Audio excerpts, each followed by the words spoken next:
Well, good afternoon, everyone. April Marie here, filling in for Leland. AJ here, trying to keep me out of trouble. We all know how hard that is. If you didn't know, it is incredibly challenging. And in all fairness, I haven't had to have a producer use the dump button in several weeks. And that was during a guest spot. It was entirely my own fault. So lots to talk about today. I will tell you what, though, as I was driving in, if you were listening to Andrew just now, and if you weren't, shame on you. As I was driving in, I turn on the radio and catch Andrew explaining the I don't even know how to The describe this. birds and the The bees. birds and the bees. Yeah, thank you for that. Yeah, and then I get into the studio and he starts reading off lists because I'd sent him a message. He was talking about how daughters are supposedly easier than boys, and I was like, well, as a girl mom, somebody told me something that stuck with me, which is if you are a boy mom, you have to worry about um, one boy part. If you're a girl mom, you have to worry about all the boy parts that she's around. And I'm like, oh, daggum. I'm just gonna keep her locked in the house for forever. That's the plan. You, I used to be like, oh man, chastity belts ain't. oh yeah. Yeah, Now, no. now are you reconsidering? Well, and I don't want to be different because it's my, I have a girl and a boy. I was gonna right? say yeah. And like I said, what I wanted to do, I wanted to have them in martial arts, so she can just Oh yeah. karate chop those things away. She's Yeah, got it. No, yeah. it is very different, and I felt like it when I was on Easy Street. I thought it was just going to be a house of girls, and then of course I have my older daughter, and then I have two sons, and now I'm like, okay, it's okay because eventually the boys will be bigger than her. And I can sense it already. Both of them will be incredibly protective of her, so it'll be fun. But so coming into the heading into New Year's, coming off of Christmas, how was your Christmas? My Christmas was good. Yeah, Yeah, I cannot complain. It was good. It was quick, but it was good it because flew. I feel like I'm right back in because it also kind of threw things off because it was on a Thursday, Right. and so my brain was registering that it was like Friday or Saturday, and so like Long yeah, weekend. it was kind of I, like we're in that. If I weren't doing Leland's show for the next 3 days, I wouldn't know what day of the week it was. Like that's where we are. The kids are on vacation. There's no school. This year we don't have any company in from out of state, and it really the days are blurring together. And so I had to tell them, we go to church on Saturday afternoons instead of Sunday. We go to the Saturday mass. And so when I was like, okay, we got to get ready for mass, they were like, wait, what? Huh? What day is this? And I was like, no, it's snuck up on us. Now in the elevator, we were talking about Christmas presents. Can you tell the audience what your Christmas present you were readying and reading up about in the elevator? Because it was something I would never get excited about. I got a new juicer. this, Yeah, I'm excited about it. this is so fantastic. No, I will tell you, I was so my gift was from the family. The kids with the assistance of their father got me a necklace, which I'm really excited about because I really wanted a cross necklace. So I got that. If you're watching the YouTube, you can see that now on the YouTube. That's the Real Talk 99.5 TV. It's the YouTube channel. And so I got a necklace. I'm thrilled about it. Probably will not take it off. That's where we're going with that. But the other gift I'm most excited about is my son got a 3D printer, and we essentially have not stopped running this thing since Santa dropped it off. It is so much fun. Now, was the gift for him or for you uh, on the behalf of Santa Claus? So he had been asking for a 3D printer for ages, and there's a girl who works at the school who has one and who prints little fidgets for all the kids for their birthdays. And so he had been asking for one, and I just went deep dive into research because if I was going to spend the money, if Santa was going to invest in a printer and have the elves do all that work, it was going to be the right one. We weren't going to be trying to upgrade in a year or two. So we got a good one, and then Santa brought part of the gift. Then the parents, I bought part, and then another family member got part. So he got a whole little kit. And I tell you what, we had so much fun. We had to go out searching for filament, and then we go to Best Buy, And it turns out Best Buy, you can do like pick up at the store, but they don't keep it in the store. They keep it at a warehouse and then send it to, it's a whole thing. So on the way back from Best Buy, I stopped by, and saw JD up at his shop at Redland Rifle. So on the way by, I was like, we drove all the way out here. We might as well do something while we're out here. And I texted him. I said, are you at the shop? And he said, yeah. So I stopped and I was like, hey, because if you live on the side of Birmingham that I do, which I'm over near the Irondale side, going all the way out 280 near the summit, which is where we were going, and then going down to that Best Buy, it's a hike.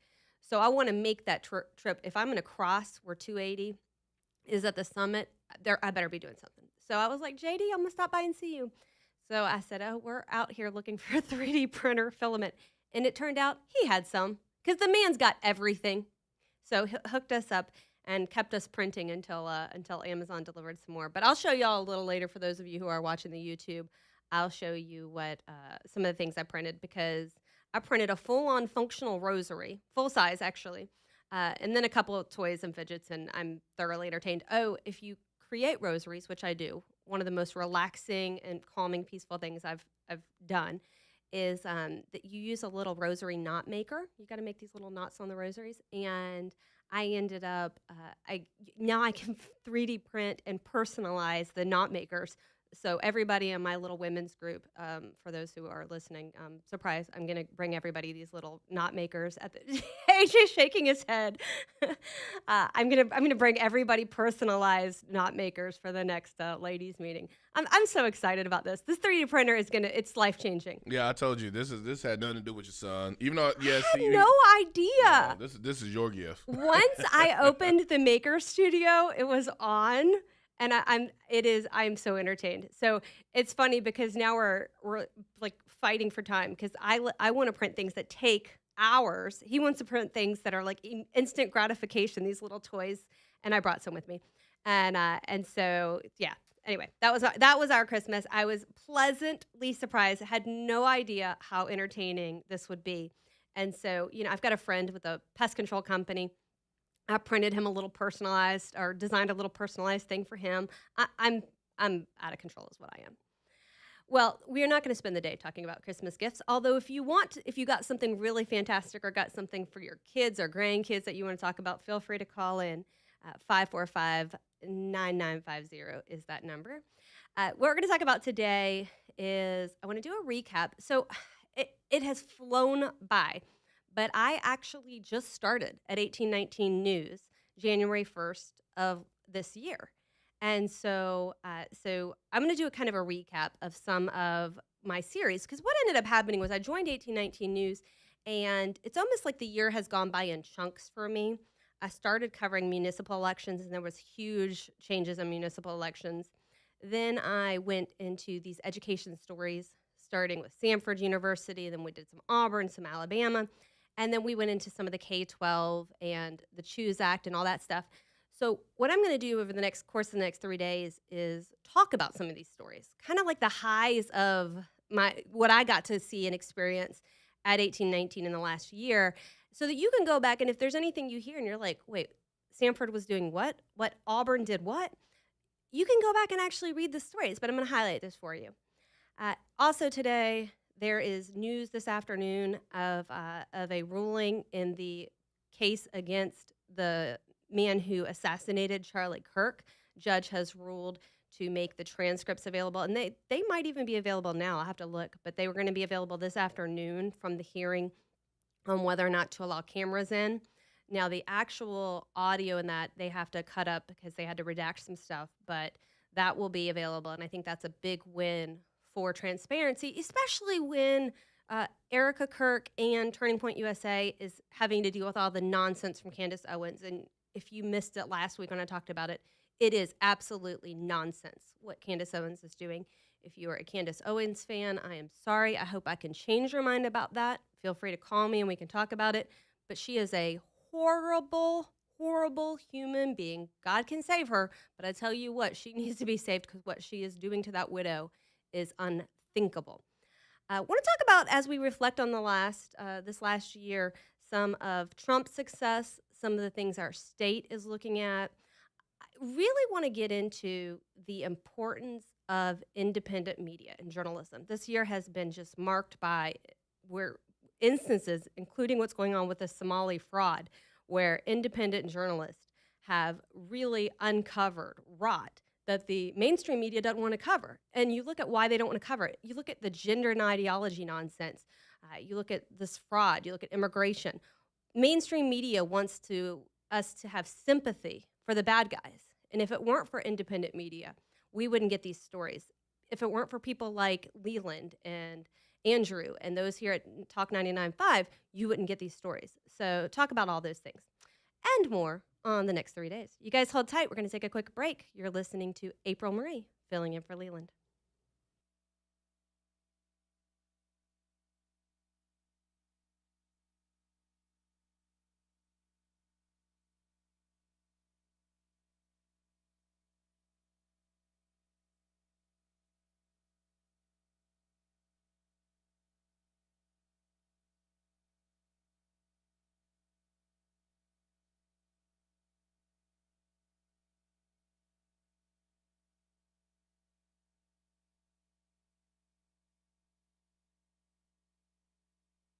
There's something about the beginning of a new year that makes people optimistic. They look at everything. I know I am looking at, man, I'm going to get more steps in. I'm going to eat a little better. And for some of us, it's also taking a good long look at your financial picture, both now and in the future.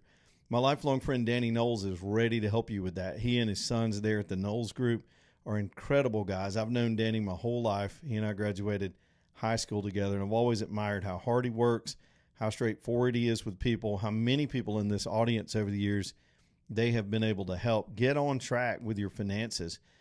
Look, there are trends and strategies that help you defy the markets. When they're up, you don't get too exuberant. When they're down, you don't have to worry about it and panic. They've got long-term strategies to get you where you want to be, whether it's a time goal that you have or a money goal out in the future. Maybe you don't know what either one of those is and you need some expert advice on when you can retire. Let Danny and his team sit down with you. It's theknowlesgroup.com, N-O-L-E-S, theknowlesgroup.com.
Man, when it comes to moving my own furniture, I gave up on doing that years ago. Every now and then I'll move a single piece, but one, I don't want to pull my back out. Two, I don't want to strain my friendships with my buddies trying to get them to help. And honestly, having the professionals do it takes a lot off your nerves in addition to your back. And the professionals at Crocker Moving Services can handle anything you throw at them, even if it's just sort of one big heavy thing and you don't need them for a whole day's work. They can scale their services down to 2 hours. So they've got a 2-hour minimum.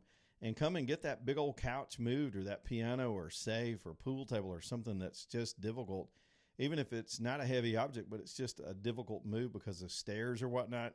They've got all the tools and techniques to handle that. And then, of course, they're a full-fledged moving company, and they can scale their services up to move you across the country if you need it. They've got all the trucks and manpower.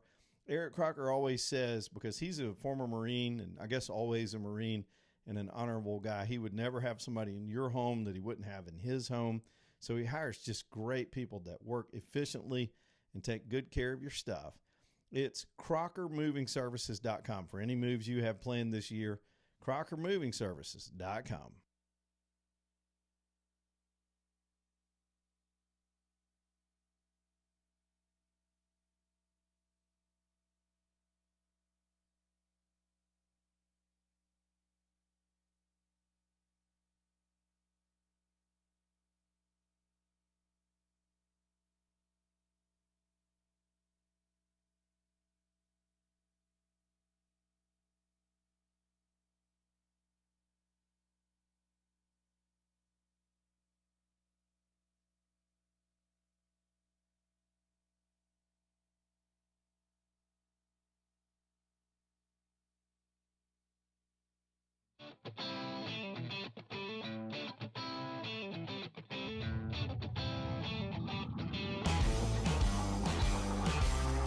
Well, good afternoon, everyone. April Marie here, filling in for Leland. You can call in and chat with us at any point. You know the number, but I'm going to give it to you just in case.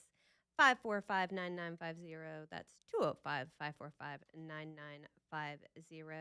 A little later this afternoon, I'm going to be joined by Derek Chin, who is running for state auditor. Also, tomorrow I'll be joined by Brian Dawson of 1819 News. He's my boss.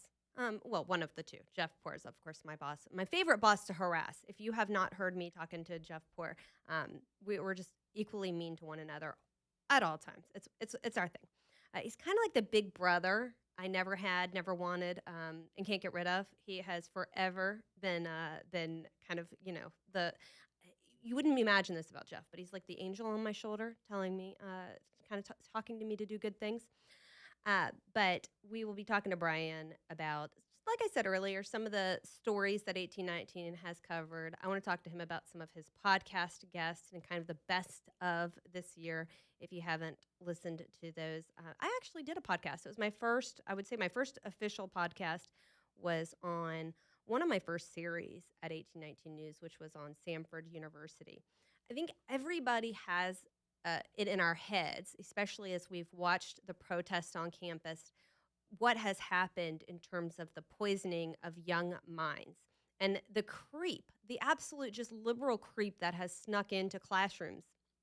And you can see it. There's been a lot of coverage of this at the big institutions, at the Ivies, the ones you really think, oh, well, they're showing and doing the most academic and the most rigorous. No, they poof, into smoke goes their reputation. As you learn, there's great inflation. There's admissions hijinks.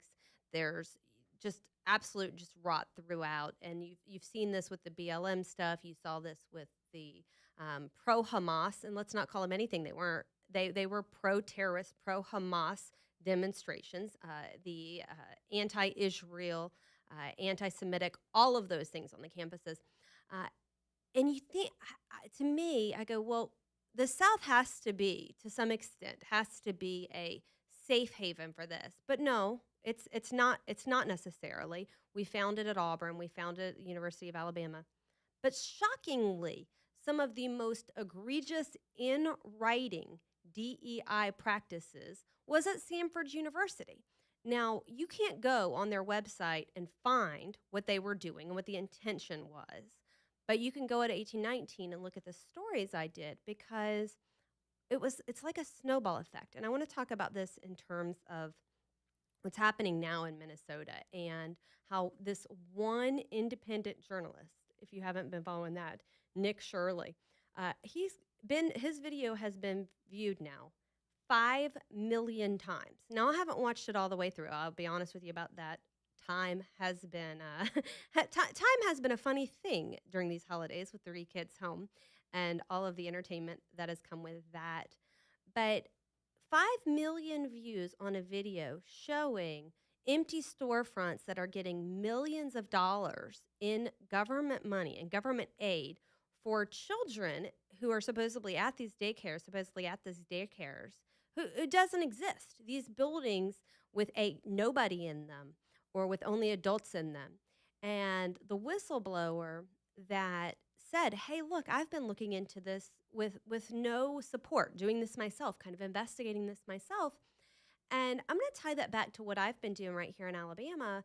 And I thank God, literally, for people like Leland who have let me come on and talk about it. But it's almost like you pull a thread and things unravel. And that's what's been happening with the colleges and universities is I do a story, I do maybe 2 stories, I start poking around.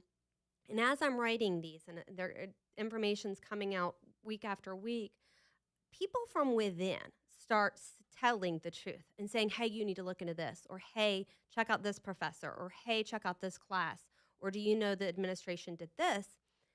Ultimately, it falls on the shoulders of all of us to try to get this information out there.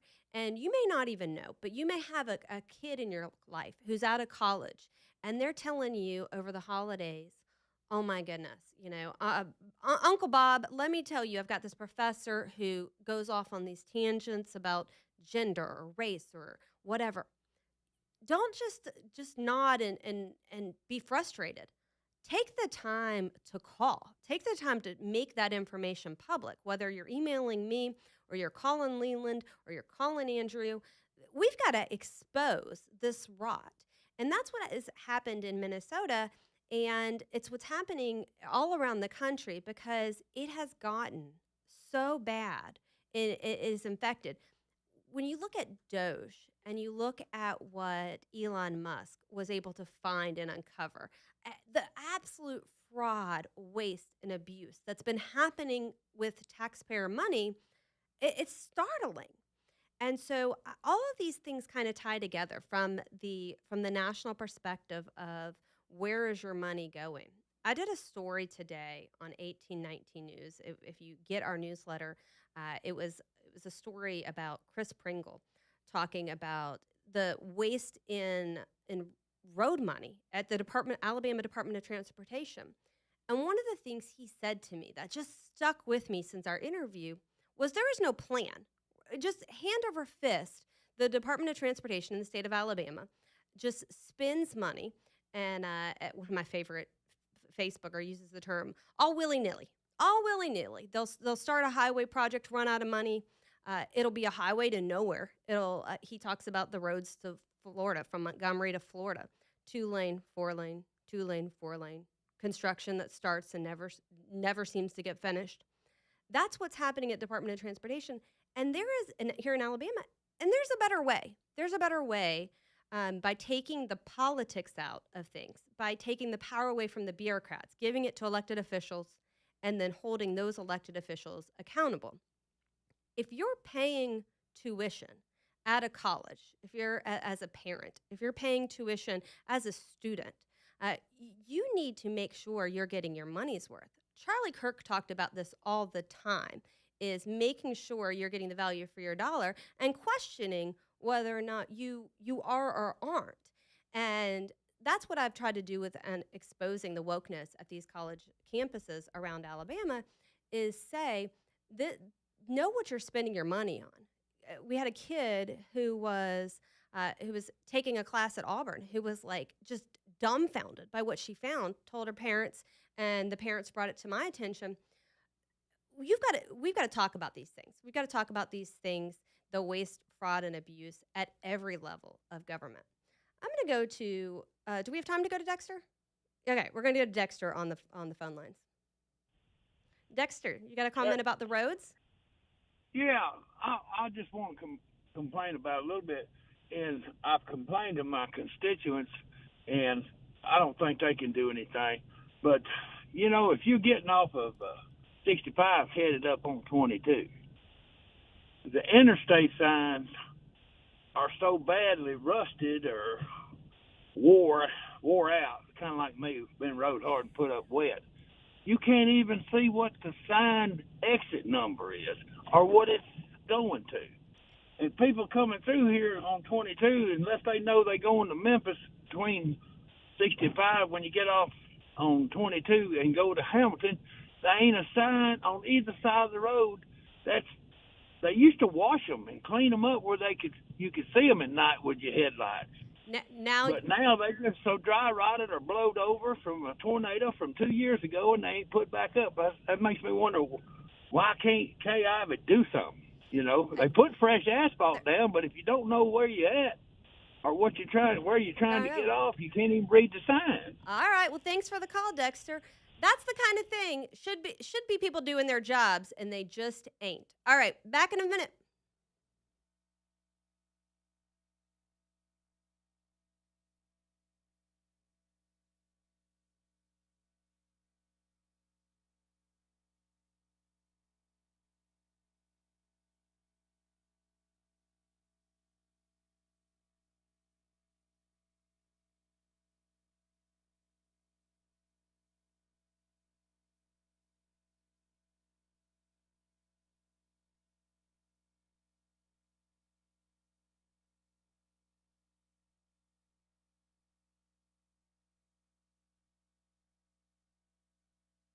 So it looks like we're heading into the coldest part of winter. And if you wind up with trouble with your heating system, with your furnace, y'all, Douglas Cooling and Heating is exactly who I trust to come take a look. Sometimes the thing will just go out on you when it's maxed out. Same thing, they've got a plumbing side of the business. So if your water heater's giving you the fits or you have trouble with any plumbing during the freezing weather, it's Douglas. They've taken care of me for almost 17 years now with every possible thing you can imagine, both plumbing and heating and air issues, from new installs to just regular service work. And I encourage you to get that service work done. It's Douglas Cooling and Heating. Y'all can trust them. License number 2017181. CallDouglas.com is how you get them over to your house. CallDouglas.com. You can trust Jay and his highly trained crews to get out there in a hurry if it's an emergency or if it's just time for a replacement. It's a good time of the year to get that kind of stuff done too. One more time, it's CallDouglas.com, CALL, CallDouglas.com.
Well, good afternoon. April Marie here, filling in for Leland. I'm talking away over here and realize my phone is dead. So, Andrew, there's a little bit different feel to everything with having a camera here in studio, because ordinarily I'm doing all sorts of things now. I'm facing a different direction. Now I'm paying attention to where I'm going. Although Andrew said he's so used to it from his podcast that he it's like second nature, just being in front of a camera, talking in front of a camera. It's going to take me some getting used to. But I'm over here trying to do three things at once during the commercial break. Well, I started talking about, waste, fraud, and abuse. All of this stuff in Minnesota, it's jarring. It's jarring to see how blatant it was, how in your face there was a learning center with the word learning spelled incorrectly. And it's just become indicative of the way government runs. And we've got problems right here in Alabama. I look at government services. AlDOT and John Cooper is a very easy example. You've got the call from Dexter talking about just ordinary, every day the agency is responsible for proper signage and road maintenance and ordinary things that doesn't get done. Think of how often you see equipment on the side of the road or projects that get started and stopped, and it's just a hot mess. I pulled up, just for funsies, just literally a Google search of John Cooper and AlDOT criticism. That's all I put into the Google machine, and it is story after story over years. Over years. Judge, this is a May 17th headline from 2023. Judge, AlDOT director negotiated in, quote, bad faith and attempted to put a private company out of business. July 2024, a year later, Ainsworth says AlDOT director needs to be fired for not doing a good job. And Ainsworth calling for it again this last month, saying that the highway, the West Alabama corridor, which has kind of spurred the latest stories on AlDOT and John Cooper, it wanted to go down in history as one of the worst decisions. But literally, it's story after story of waste and abuse. You have AlDOT director threatening projects, so there being the threat of project money being stalled. You're not going to get money in your district if you don't vote for the gas tax. It goes on and on and on for years, and Ivy has done nothing. And if you weren't, and it was actually before Ivy. John Cooper is a holdover from Robert Bentley, and this is the kind of thing that I hope Tuberville fixes, and I have all the confidence in the world that Tuberville will fix. And if not for any other reason, then I think the expectations are so high. And there's been so much lead up to a changeover in Montgomery that I think it's inevitable that we get a new AlDOT director. And I really like, so if you saw my story this morning, what Pringle is proposing is, and I didn't realize because I just hadn't paid that much attention to state agencies and the like, but the Alabama Port Authority used to be in the governor's cabinet, used to be a position kind of like the AlDOT director. They took it out and made it a standalone commission that then elects the Port Authority and has made the Mobile Port one of the fastest growing in the nation. Why? Because it's not a political job. It's a professional job. Could you imagine that?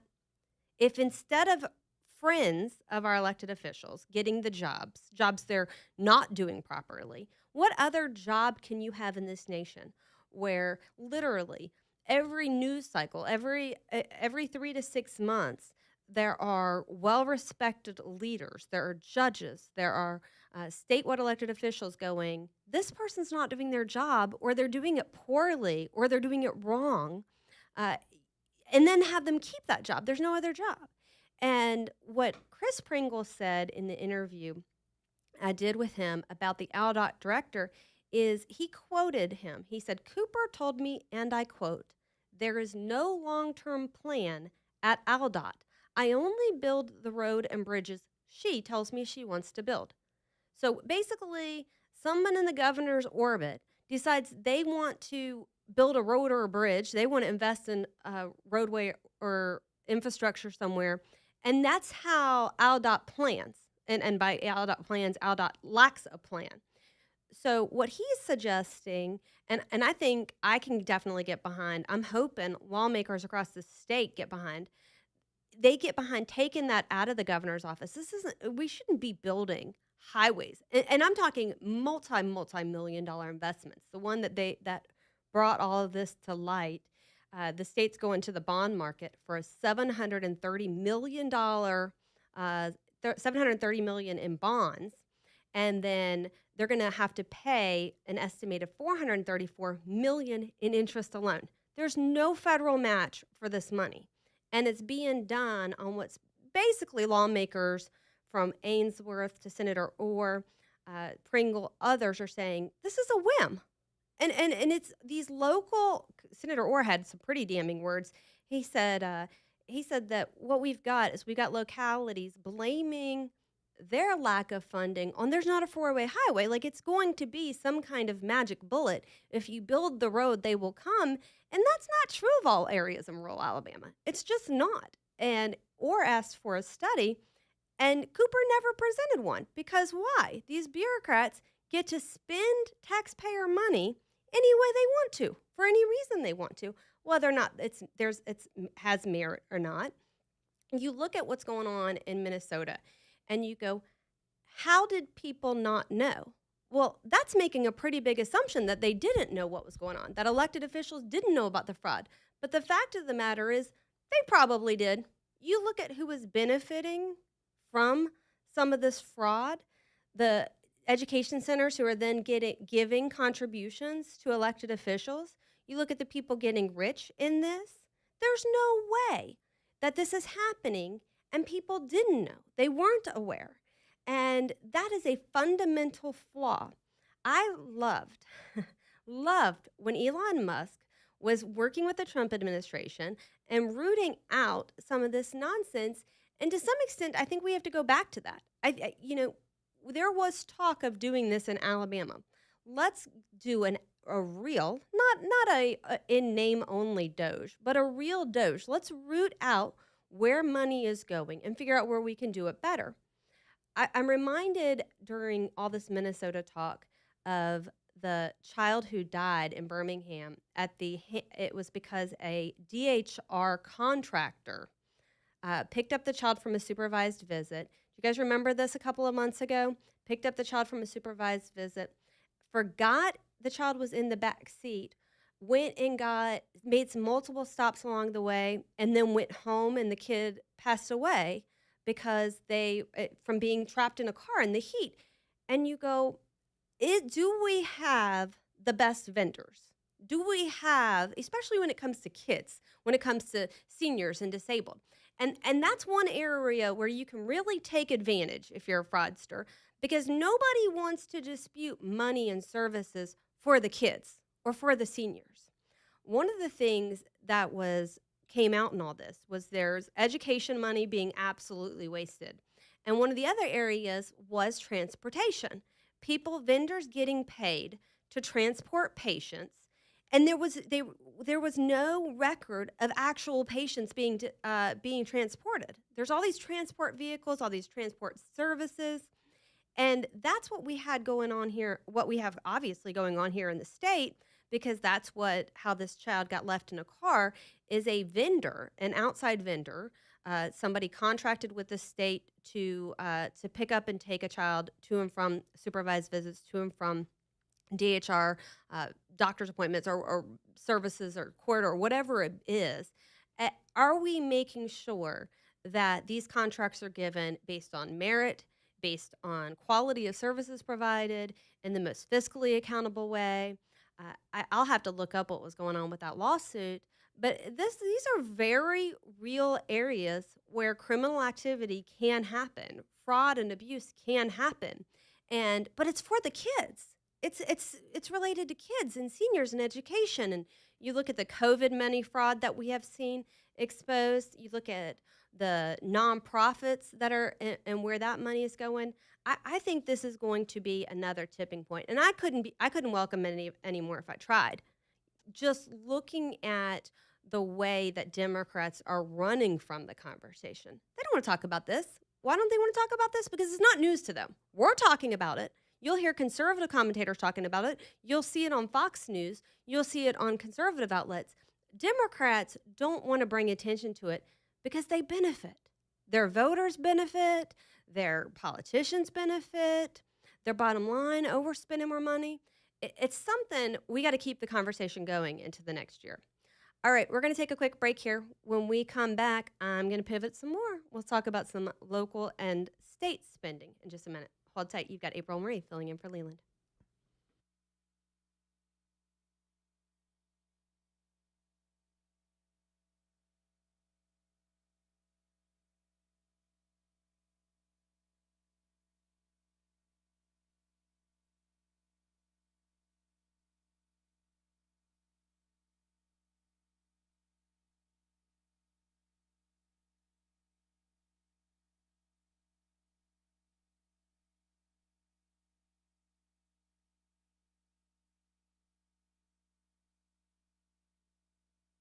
Since I got into the camping lifestyle, there's so many uses when you have a camper travel trailer. I've used mine this year for overflow space for myself and guests at my home.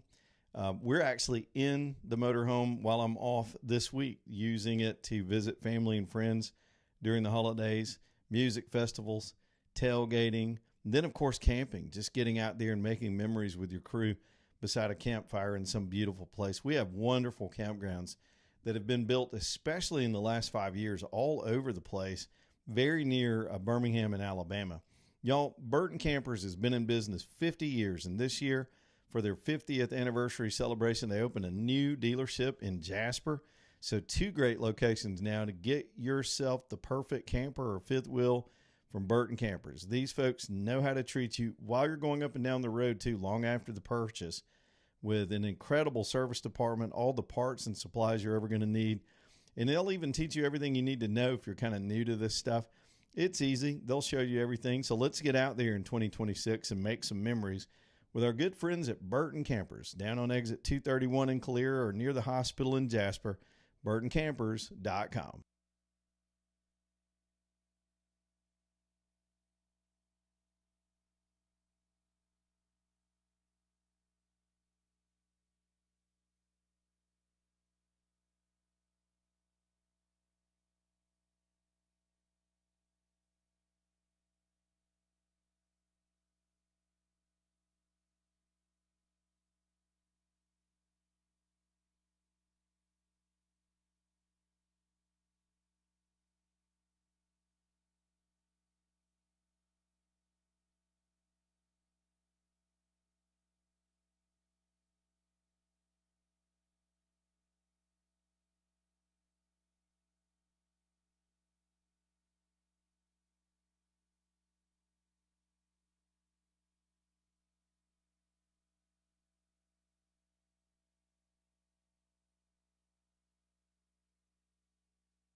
Could you hear that, AJ? I did not hear that, but I saw your face though. go right as we come back into the segment. Noise started coming from my computer, and I have so many windows open. Oh yeah. I had yeah, no idea which yeah, one it was yeah. coming from. That happens to me a lot sometimes. Like I'm like Leland will send me an audio clip, and I have like 5 million different windows open, and sometimes I have myself in queue so I can hear it. Right. A lot of times I'm moving so fast I forget to put it on queue, and then like something else is playing. I'm like, oh crap, and I'm trying to figure out which one it What's is. happening? So I just close out everything. I literally just muted my computer. I'm like, I don't know where that's coming from. But if you look at the top of the window, it will see like a speaker symbol, and that will tell you where the audio is coming from. Which What? window? Yeah. That I learned that the hard way. AJ It's drop. called experience. I had no idea. I'm not exaggerating. There's probably 25 tabs Yeah, open. But if you right look here. at the very top, Uh-huh. and you'll see like looks like a little speaker, Okay. and that tells you which one is playing audio. Well, I will during the next break try Yeah. to figure that out. Okay, so lots going on here. Trump doing a live press conference with Netanyahu. They just had a meeting. Let's go to a couple minutes of that. I think that's worth visiting what the president and Netanyahu have to say. To get to the essence of things, and I don't say that as a compliment. I just mean it. People have heard me say that behind your back, Mr. President, many times. But I want to say something else. I think we have a partnership, if I can quote you, second to none. I think it's allowed us to do enormous things.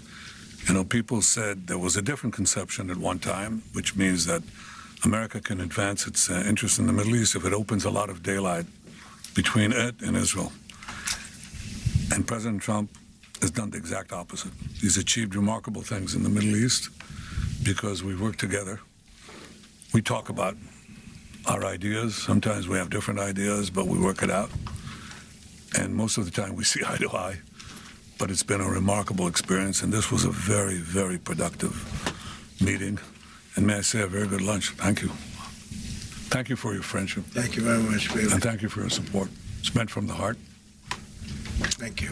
You know, as I said outside, he's been a wartime prime minister, and we were, well, I guess I could say I was a wartime president in more places than just Israel, if you think about it. But Israel was a big factor, and we're with you, and we'll continue to be with you. And a lot of good things are happening in the Middle East. We have peace in the Middle East, and we're going to try and keep it that way. I think we will be very successful in keeping it that way.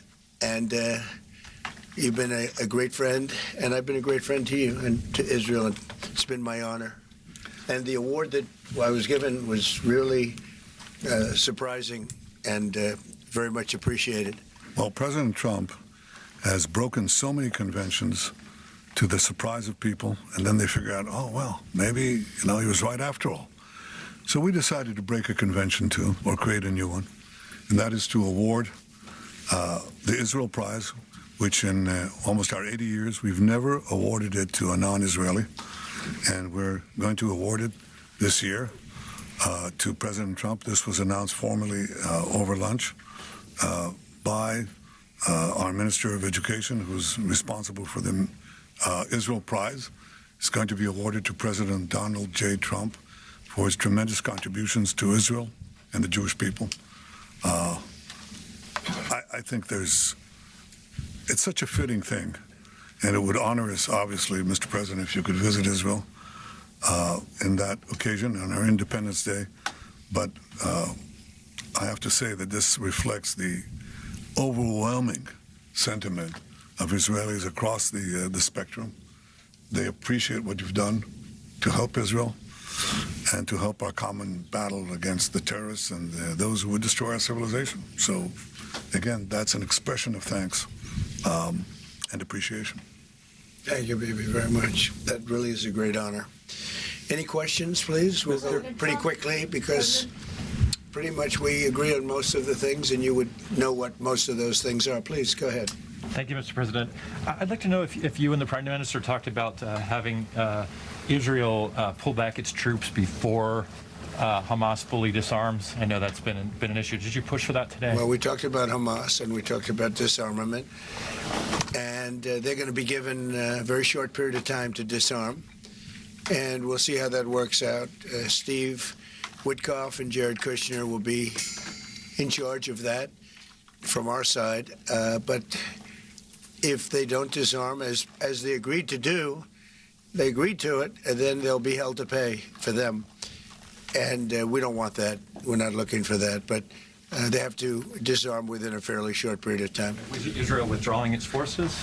Well, that's a separate subject. We'll talk about that. Mr. President, Yes. Mr. President, did you have a message for the Prime Minister about the West Bank? And are you at all concerned that settler violence, Israeli settler violence, could be undermining the peace plan? Well, we have had a discussion, big discussion, for a long time on the West Bank, and I wouldn't say we agree on the West Bank 100%, but we'll come to a conclusion on the West Bank. If I could ask, what is the disagreement? Well, I don't want to do that. It'll be announced at an appropriate time. But he will do the right thing. I know that. I know him very well. He will do the right thing.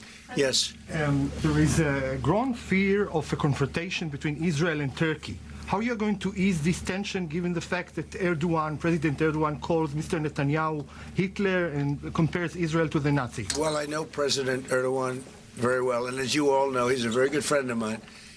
And I believe that, and I do respect him, and Bibi respects him, and they're not going to have a problem. They're not going to have a problem. I know him very well. And you've seen me do things with President Erdogan and Turkey that nobody else could have done. We're not going to have a problem. He's done a fantastic job. I'm with him all the way. I'm with Bibi all the way. Nothing's going to happen. Yes. Mr. President, are you concerned that Israel is not moving quickly enough to phase 2 of the peace plan? Well, I'm not concerned about anything that Israel's doing. I'm concerned about what other people are doing or maybe aren't doing. But I'm not concerned. They've lived up to the plan. They're strong. They're solid. And sometimes they don't understand when somebody violates something that you want to give them a second chance. Well, we'll give them a couple of second chances. But no, Israel's lived up to the plan 100%. Don't forget, we made the plan possible by taking out Iran. And speaking of Iran, I hope they're not trying to build up again, because if they are, we're going to have no choice but very quickly to eradicate that buildup. So I hope Iran is not trying to build up, as I've been reading, that they're building up weapons and other things. And if they are, they're not using the sites that we obliterated, but they're using possibly different sites. We know exactly where they're going, what they're doing, and I hope they're not doing it because we don't want to waste the fuel on a Sorry about that, guys. All right, that was 37-hour trip. President Trump speaking with Netanyahu.